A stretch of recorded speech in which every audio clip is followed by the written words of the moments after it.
సింహం వారికి గనక చూసుకున్నట్లయితే మీకు రాశిలో కేతువు యొక్క సంచారము, సప్తమ స్థానంలో కుజుడు, రాహువు, వక్రించిన బుధుడు, అష్టమంలో శని శుక్ర రవి ఉన్నారు. ఆ శుక్రుడు భాగ్యస్థానంలోకి 27వ తేదీ నుంచి మారిపోతున్నాడు.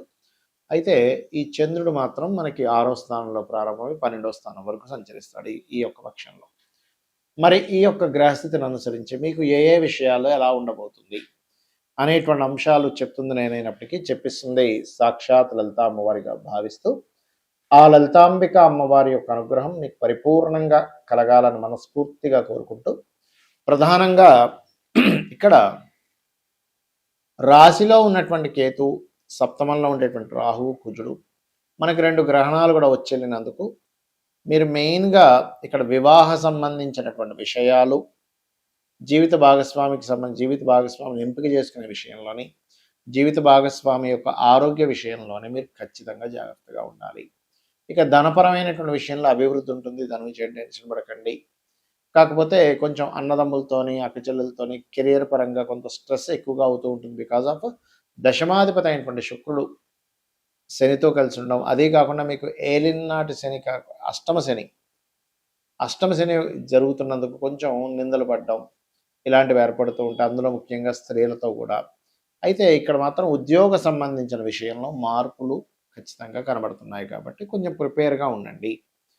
అలాగే మీరు ఏదైనా ఒక ల్యాండ్ కానీ, గృహ నిర్మాణం కానీ, లేనట్లయితే ఏదైనా కోర్సెస్ ఆన్లైన్లో కొన్ని కోర్సెస్ చేయడం కూడా జరుగుతుంది. కాకపోతే ల్యాండ్స్ తీసుకునేటప్పుడు మాత్రం 1కి 4 సార్లు ఏదైనా అక్కడ లిటికేషన్లో ఉండే ల్యాండ్ తొందరపడి తీసుకుంటున్నామా అనేటువంటి చూసుకోండి. మీ తల్లిగారి ఆరోగ్య విషయం పట్ల కాస్త జాగ్రత్తగా ఉండాలి. అందులో ప్రధానంగా మీరు వివాహ నిర్ణయాలు కానీ, పార్ట్నర్షిప్స్ కానీ ఎట్టి పరిస్థితుల్లో 17, 18, 19 తేదీలు ఎట్టి పరిస్థితుల్లో మీరు అటువంటి జోలికి వెళ్ళకండి. ఇక జీవిత భాగస్వామికి ఏదైనా విదేశాలకు వెళ్ళాలనే ప్రయత్నాలు మాత్రం కొంతవరకు ఫలిస్తాయి. కాకపోతే అది కూడా శ్రమతో కూడినటువంటి విషయాల్లో అది ముందుకు కదులుతుంది. అలాగే మరొక విషయం ఏంటంటే ఇక్కడ గమనించినట్లయితే ఈ సింహము వారికి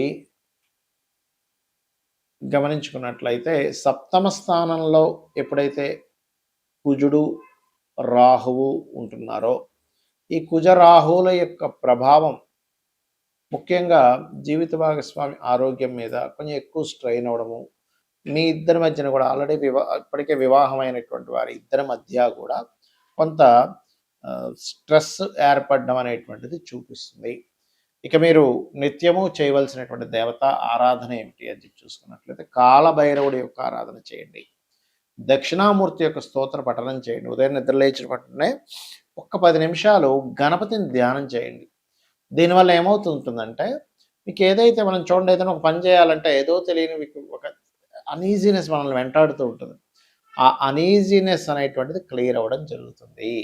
చాలామంది ఏంటంటే ఈ మనకు నెక్స్ట్ రాబోయేటువంటి ఉగాది విషయంలో కానివ్వండి, ఎందుకంటే మనకి పక్షంలో ఉగాది వస్తుంది కాబట్టి ఉగాదికి సంబంధించినటువంటి విషయంలో ఆదాయ వ్యయాలు, లేకపోతే రాజ్యభుజ అవమానాలు, ఏలినాటి శని, సర్పదోషాలు ఇవే చూసుకుంటుంటాం. అంటే కాలసర్పదోషం ఉంది కదా. అయితే వీటన్నిటికంటే ముఖ్యంగా మనం చూసుకోవాల్సిన విషయం ఏమిటి అంటే, మీరు మీ పర్సనల్ చార్ట్ అనేది ఒకటి ఉంది. ప్రతి జీవి కూడా వాళ్ళ యొక్క పూర్వజన్మలో చేసిన పాపకర్మలు, మంచి కర్మలు, వాటి వల్ల చార్ట్ అనేది మనకి క్రియేట్ అవుతుంది. పర్ఫెక్ట్గా ఆ యొక్క సమయంలోనే ఆ గ్రహస్థితి ఉన్నప్పుడే పుడతాడు జీవుడు. ఎవరెవరికి రుణపడి ఉన్నాడో ఆ రుణాలు తీర్చుకోవడానికి, ఎవరెవరు ఈయనకు రుణపడి ఉన్నారు వాళ్ళందరూ కూడా ఈ యొక్క జీవితంలో కలుస్తారు. అందుకని మనం ఏం చేయాలి, మన జన్మజాతకంలో లగ్నాన్ని ముందుగా పరిశీలన చేసుకోవాలి. అంటే మన లగ్నరీత్యా మనకి ఏ పూర్వజన్మ కర్మ వల్ల ఇది జన్మించాం. ఒక్కొక్క లగ్నానికి ఒక్కొక్క ఇది ఉంటుందండి. ఇప్పుడు మేషలగ్నం ఉందనుకోండి, వాళ్ళ పూర్వజన్మ కర్మ అంతా కూడా ఈ ఎవరికైనా అప్పులు ఇవ్వడం, తీసుకోవడం ద్వారా ఇరుక్కుపోతుంటారు. అది ప్రధానంగా చూసుకోవాలి. అదే వృషభం అనుకోండి, మీకు గురువులతో తెలియకుండానే గురువుల వల్ల యొక్క శాపం అనుకోండి, లేకపోతే అంటే ఏదైనా గురు సంబంధించినటువంటి దీంట్లో ఉంటుంటుంది వాళ్ళ లైఫ్ అంతా కూడా. మిథునం అనవసరంగా అగ్రెసివ్ అవ్వకూడదు, దానివల్ల వీళ్ళు పూర్వజన్మ కర్మలో ఇరుక్కుంటారు. కర్కాటకం అనుకోండి, వీళ్ళకి ఎంతసేపు ఏంటంటే మదరు, ప్రాపర్టీ వీటి నుంచే కనెక్టివిటీ ఉంటుంది పూర్వజన్మ కర్మ అంతా కూడా. అదేవిధంగా సింహం జీవిత భాగస్వామి, బిజినెస్లు వీటితో సంబంధం ఎక్కువగా ఉంటుంది పూర్వజన్మ కర్మ. అంటే వీటికి మీరు పూర్వజన్మ కర్మతో సంబంధం కలిగి ఉంది. అదేవిధంగా కన్య అనుకోండి, ఇక్కడ కూడా ఏంటంటే కాస్త మదరు, ఎమోషన్స్, ఫుడ్ రిలేటెడ్ వీటితో ఉంటుంది.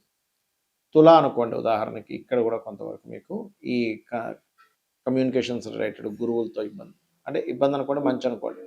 అంటే ఒక్కొక్క దానికి ఒక్కొక్కటి. వృశ్చికానికి అయితేనేమో షేర్ మార్కెట్, ధనస్సుకి అయితే వివాహ సంబంధించిన విషయాలు, మకరానికి అయితేనేమో భూ సంబంధించినటువంటి వ్యవహారాలు, కుంభానికి అయితే మరలా మదర్తో ఉండేటువంటిది, ఎమోషన్స్తో ఉండేటువంటి కనెక్టివిటీ, మీనం అయితేనేమో తండ్రితో.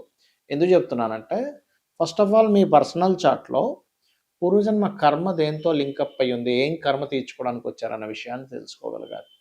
ఇక రెండో విషయం ఏంటంటే, మీరు ఇప్పుడు ధనం సంపాదించలేకపోతున్నాం, అసలు మీ ధనాధిపతి ఎవరు, దాని యొక్క కండిషన్ ఎలా ఉంది, ఏ రెమెడీ చేసుకుంటే మీకు ఫైనాన్షియల్గా గ్రోత్ బాగుంటుంది, సిబ్లింగ్స్తో ఎందుకు మీకు ఇబ్బందులు ఉన్నాయి, థర్డ్ హౌస్. అదేవిధంగా ప్రాపర్టీ ఏ ఫేసింగ్ కొనుక్కోవాలి, ఎప్పుడు కొనుక్కోవాలి, ఎప్పుడు ఇన్వెస్ట్మెంట్ చేస్తే మంచిది, అసలు మీ పేరు మీద కొనొచ్చా లేదా, సంతాన అభివృద్ధి పంచమ స్థానం. అదేవిధంగా రుణము, రోగము, శత్రుత్వాలు ఎందుకు పెరుగుతున్నాయి, ఎందుకు ఇబ్బంది పడుతున్నారు, సిక్స్త్ హౌస్. జీవిత భాగస్వామి ఎలాంటి వాళ్ళు వస్తారు, ఎప్పుడు వివాహం చేసుకోవాలి, ఏది రైట్ టైం అసలు వివాహం చేసుకోవడానికి అని చెప్పేది సెవెంత్ హౌస్. అలాగే ఆకస్మిక సంఘటనలు అనుకోండి, తండ్రి యొక్క తత్వము, తల్లి యొక్క తత్వం అనుకోండి, కెరియర్లో ఎందుకు ఎదగలేకపోతున్నారు అనుకోండి, అదేవిధంగా బిజినెస్లో ఎదగాలంటే అసలు మీరు ఏ బిజినెస్ చేస్తే బాగుంటుందని, లేకపోతే విదేశాలకు వెళ్తే బాగుంటుందా లేదా, ఎప్పుడు ఇన్వెస్ట్మెంట్ చేయాలి, ఇవన్నీ కూడా మీ పర్సనల్ చార్ట్లో ఉంటాయి, గుర్తుపెట్టుకోండి.